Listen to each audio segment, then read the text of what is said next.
O desejo de vingança e o ódio por Bolsonaro chegaram a um ponto tão fora de controle para Lula que agora, nos bastidores, ele mostrou que está disposto a arriscar a própria pele para que o ex-presidente seja condenado. Eu já vou explicar direitinho essa história para você, mas preciso antes comentar sobre alguns outros assuntos importantes, como a fake news da Receita sobre os prêmios dos atletas. Preciso mostrar também a desculpa fajuta de Boulos e as falas comprometedoras do assessor especial da presidência sobre a Venezuela. Bom, a Receita Federal fez a seguinte publicação no seu perfil oficial na rede social X, o antigo Twitter. Você sabia? Medalhas, troféus e prêmios recebidos em eventos esportivos oficiais no exterior, como as Olimpíadas, são isentos de impostos federais. Como você pode ver na imagem, os próprios usuários da rede social adicionaram contexto a essa colocação, que de certa forma acabou desmentindo o que foi dito pela Receita. Teria sido isso então uma fake news da própria Receita Federal? A resposta é parcialmente.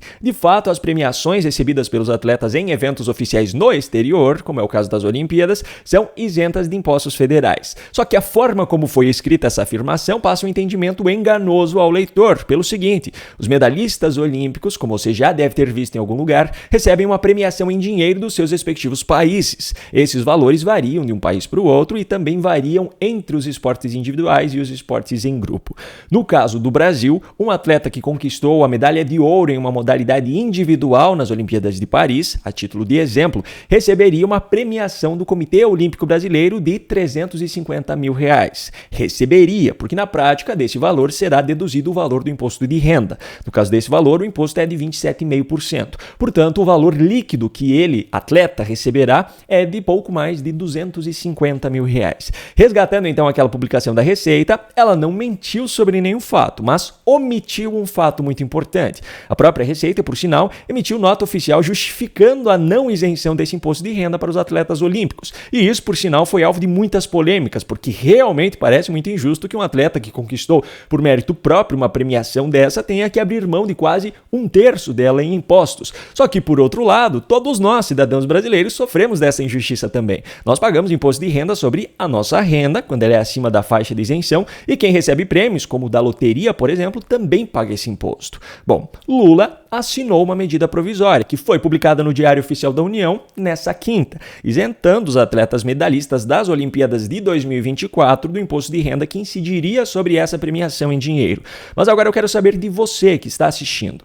Você acha justo ou não que os atletas sejam isentos nesse caso? Você acha que existe alguma solução diferente? Me conta aqui nos comentários. Vamos debater sobre isso de forma pacífica, obviamente. E já que eu falei em imposto de renda, eu preciso dedicar 30 segundos desse vídeo para fazer um agradecimento especial a todas as pessoas que apoiaram o canal depois da história que eu contei no vídeo de ontem. No momento em que eu estou gravando aqui, já foram mais de 70 pessoas que contribuíram pelo Pix e mais algumas dezenas que deram seu apoio adquirindo o e-book.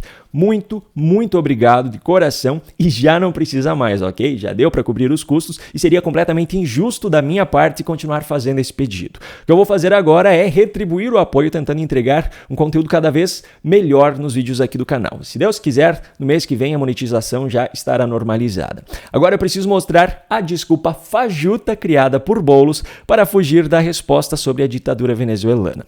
No vídeo de ontem eu mostrei o piti de Natuzaneri na entrevista com Datena, na sequência de entrevistas com os candidatos à Prefeitura de São Paulo.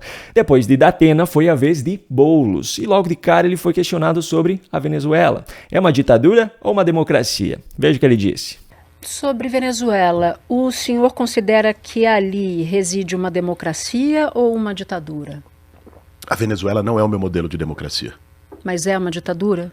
Olha, ou é uma democracia? Eu queria muito que o senhor qualificasse, porque ao senhor qualificar, eu consigo entender muito do seu pensamento. Se o senhor não qualifica, fica a impressão de que o senhor está evitando dizer que não é o meu modelo de democracia. Não é o modelo dele de democracia. Vem cá, se existem modelos próprios de democracia, me explique então como é possível que nesse raio de país pessoas possam ser condenadas à prisão por participarem de atos chamados de antidemocráticos e por terem atentado ao chamado Estado Democrático de Direito.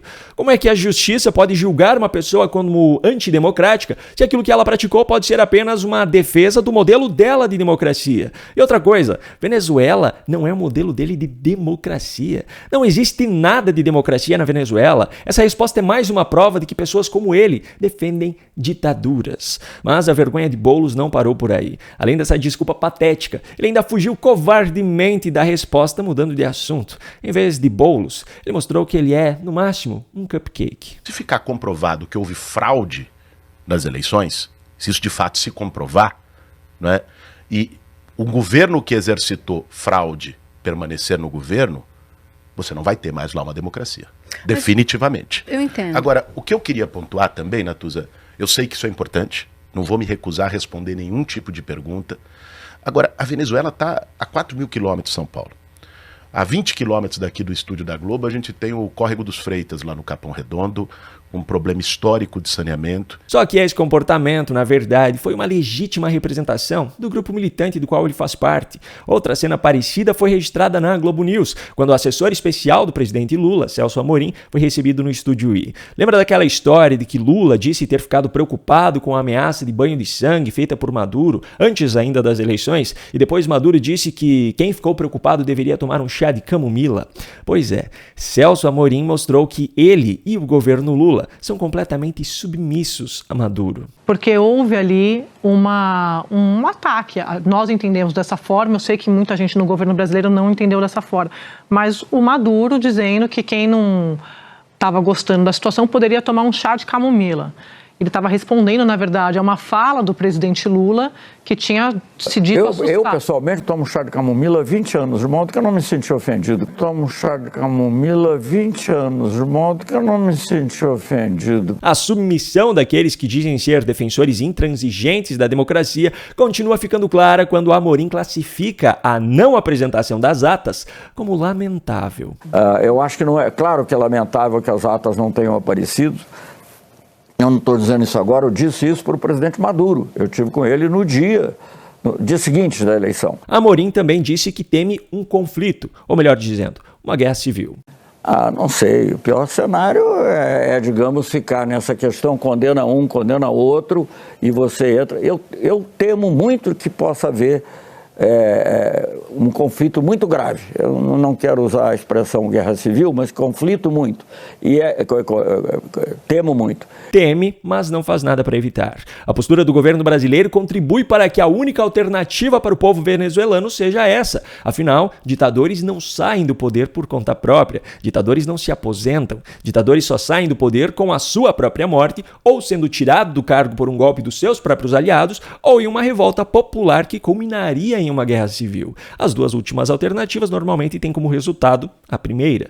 Mas, como eu disse antes, o Brasil não tem feito nada para evitar que isso aconteça. E Amorim deixou isso ainda mais claro. Então nós temos que ter uma flexibilidade, ouvir todos os lados e contribuir para que a solução tem que ser deles, no fundo. Ninguém de fora vai impor uma solução. Agora, sendo bem franco, também não dá para se esperar nenhuma solução vinda de um cara que nem o nome do verdadeiro vencedor das eleições venezuelanas não sabe. Em vez de González, agora é Edmundo Gonçalves. Eu recebi também o candidato da oposição, Edmundo Gonçalves. Então, Edmundo Gonçalves. Mas, no fim das contas, a postura de Amorim é apenas a representação do posicionamento de Lula. Afinal, ele é o assessor especial da presidência. As informações traçam um caminho cada vez mais claro para a hipótese de que é Lula quem não está deixando que os seus representantes refutem o resultado de Maduro. A pergunta que fica é: por quê? O que será que Maduro sabe sobre Lula e o PT para que Lula tenha tanto medo de contrariá-lo? Enfim, já que estamos falando sobre Lula, me permita trazer agora o último assunto. O desejo de vingança e o ódio de Lula por Bolsonaro ficou tão fora de controle que agora Lula está disposto a arriscar a própria pele para prejudicar o ex-presidente. O TCU julgou se Lula deveria ou não devolver aquele famoso relógio Cartier avaliado em R$60 mil que ele recebeu de presente como presidente do presidente da França em 2005. Esse é o mesmo relógio que Lula disse em um programa em 2023 que passou 25 anos perdido, mesmo que de 2005 a 2023 só tenham se passado 18 anos. Mas se Lula falou que foi assim, é o tempo que passou errado de lá para cá. Bom, o resultado não foi diferente do esperado. Por 7 votos a 1, o TCU decidiu que Lula pode ficar com o relógio. Mas Lula não gostou dessa decisão. Aliás, segundo a matéria da Folha de São Paulo, Lula ficou enfurecido, porque essa decisão pode abrir brecha para se rediscutir o caso das joias de Bolsonaro. Lula diz que foi usado pela corte para que ela possa inocentar Bolsonaro e que agora pretende devolver o relógio ao TCU. Ou seja, ele já está disposto a fazer sacrifícios, tamanho é o ódio que ele sente pelo seu rival. As pessoas no seu entorno, no entanto, o aconselharam a não fazer isso, porque poderia abrir brecha para que ele tivesse que devolver outros presentes recebidos, como aqueles que estão nos famosos containers que ele diz nem ter onde colocar. Como resultado disso, a Advocacia Geral da União, que deveria ser a Advocacia Geral da União, mas na prática a Advocacia Geral de Lula, vai recorrer da decisão do TCU para não abrir brecha para Bolsonaro. Só que esse recurso não é para que Lula tenha que devolver o relógio. A mudança que eles procuram é no parâmetro que foi decidido. A AGU quer que prevaleça o entendimento de que itens recebidos somente após 2016 sejam incorporados ao patrimônio da União, mas que essa obrigatoriedade não tem efeito retroativo. Em outras palavras, a Advocacia Geral da União defende algo que é pior para a União, mas é muito melhor para Lula. Que coincidência, não é mesmo? Um grande abraço e até a próxima.